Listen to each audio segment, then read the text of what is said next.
आज का हमारा टॉपिक ऑफ डिस्कशन है डब्ल्यू लिंक लिस्ट में हम लोग देखेंगे इंसर्ट एंड।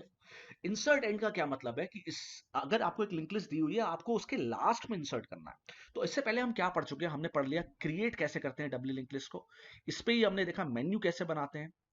इसके बाद हमने देखा डब्ल्यू लिंक लिस्ट के एलिमेंट को प्रिंट करना है तो कैसे करेंगे। फिर हमने देखा इंसर्ट करना है तो इंसर्ट कैसे करेंगे। और इंसर्ट में हम दो केस अभी देख चुके हैं। इंसर्ट करना है बिगनिंग में तो हमने वो उसका कोड देखा। इंसर्ट करना है मिडिल में मतलब किसी पर्टिकुलर पोजीशन पे, बिगनिंग और एंड को छोड़कर किसी भी पोजीशन पे, तो वो हमने देखा। अब हम देखेंगे इंसर्ट करना है नोड को एंड में, तो ये हम देखेंगे। ठीक है, लेट्स स्टार्ट। तो सबसे पहले आपको पता है कि इंसर्ट के अंदर भी मेन्यू है कि अगर आप एक दबाएंगे तो बिगनिंग में इंसर्ट होगा, दो दबाएंगे तो मिडिल पे इंसर्ट होगा, तीन दबाएंगे तो एंड पे इंसर्ट होगा। बताइए आपको क्या करना है। आपने तीन दबाया क्योंकि आपको एंड पे, तो सी एच पे कितना गया तीन, स्विच पे कितना गया तीन, और केस 3 के आगे इंसर्ट एंड नाम का फंक्शन कॉल हो रहा है। अभी आपकी ये लिंक लिस्ट बनी हुई है। अब आपको यहाँ पे एंड में, आखिरी पे, यहाँ पे इंसर्ट करना है लिंक नोड को। तो एक्चुअल में होगा क्या, अगर मान लीजिए आप इंसर्ट भी करते हैं तो होगा क्या, एक नोड बनेगी, ठीक है, और इसमें मान लो कोई डेटा आ जाएगा 9, तो ये यहाँ पे नल ना आके अब इसका इसका एड्रेस आ जाएगा, और ये इसका एड्रेस रखने लगेगा, और ये टेल ना हो कि ये टेल हो जाएगा, और इसके आखिरी में अब नल हो जाएगा क्योंकि आखिरी नोड ये है। तो कुछ ऐसे ही चेंजेस आएंगे जो आपको समझना पड़ेगा। तो ये है कोडिंग, बहुत आसान सी छोटी सी कोडिंग है। अच्छा, सबसे बड़ी बात हमने सबसे पहले क्या किया, भाई हमें नोड इंसर्ट करनी है ना, तो नोड तो बनानी पड़ेगी। नोड इंसर्ट करनी तो नोड तो बनानी पड़ेगी। तो हमने टेम्प एक पॉइंटर बनाया किसका, नोड वन टाइप का। अब ये नोड वन क्या है भाई, नोड वन मैं बता चुका हूं, हमने एक स्ट्रक्चर बनाया जिसका नाम नोड है, जिसके अंदर तीन पार्ट, एक डेटा और दो एड्रेस। एक एक नोड किसका एड्रेस रखती है, एक नेक्स्ट का और एक प्रीवियस का। और इसको, इस स्ट्रक्चर का वेरिएबल मैंने किस नाम से बनाया, नोड वन नाइन का। तो जब ये वेरिएबल बनाया तो मैंने इसका टाइप डिफाइन कर दिया। तो टाइप डिफाइन करने से क्या हुआ, अब पूरे स्ट्रक्चर को कौन रिप्रेजेंट कर रहा है, नोड वन। तो टाइप डिफाइन करने से फायदा ये हुआ कि जहां जहां आपने नोड वन लिखा है, आप अगर टाइप डिफाइन नहीं लगाते तो आपको स्ट्रक्ट नोड लिखना पड़ता।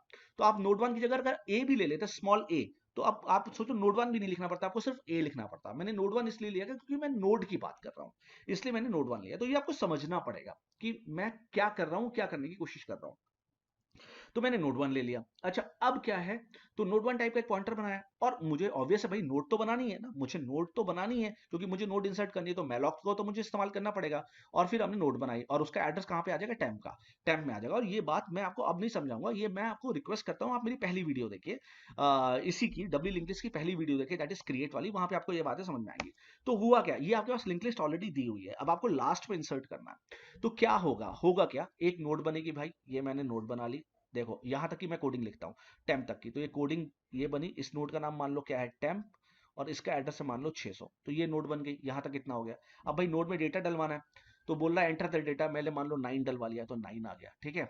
अच्छा, अब क्या है कि नोड बन गई, अब कनेक्टिविटी टेम्प के नेक्स्ट में, अब ये नोड आखिरी होगी ना, तो इसके नेक्स्ट में क्या आएगा, नल आएगा, तो ऑब्वियस आखिरी नल आएगा।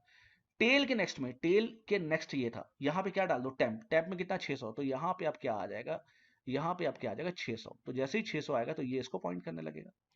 और टेम्प के प्रीवियस में, टेम्प का प्रीवियस ये है, इसमें क्या डाल दो, टेल, टेल में कितना है 500, तो यहाँ पे 500 जैसे ही आएगा ये इसको पॉइंट करने लगेगा। क्लियर है। और क्या होगा, tail is equal to temp, tail यहां से मूव कर जाएगा, टेल यहां से हट जाएगा, और टेल कहां से आएगा, ये भाई लास्ट नोड ही तो टेल होगी। तो हुआ क्या, अब आप ध्यान से देखो हुआ क्या, हुआ ये कि भाई टेम्प वाली नोड जोड़ रही है, देखा आपने, टेम्प वाली नोड आ रही है। तो टेम्प के प्रीवियस में आपने क्या डाल दिया, टेल, दैट इज 500, यहाँ पे 500 आ गया। टेल के नेक्स्ट पे, टेल के नेक्स्ट में नल की जगह अब आप क्या डाल रहे, टेम्प, टेम्प दैट इज 600, तो यहाँ पे 600 आ गया, ये इसका एड्रेस रखने लग गया, ठीक है। और इस और टेम्प के लास्ट में क्या आ गया, नल आ गया, तो ये कनेक्टिविटी, और टेल यहां से यहां मूव कर जाएगा। तो हुआ क्या, तो फाइनली क्या हुआ, एक नोड आपकी इंसर्ट हो गई, और टेल जो 9 नंबर की नोड थी वो इंसर्ट हो गई। और फाइनली क्या हुआ, ये नोड का स्ट्रक्चर बनके, ये पूरा link list, W link list बनके तैयार हो गई, जहां पे एक नोड जिसको आपको लास्ट पे इंसर्ट करना था वो इंसर्ट हो गई। और वो नोड का नाम था 9 नंबर वाली नोड जिसका एड्रेस 600 था, ठीक है, ये हो गया।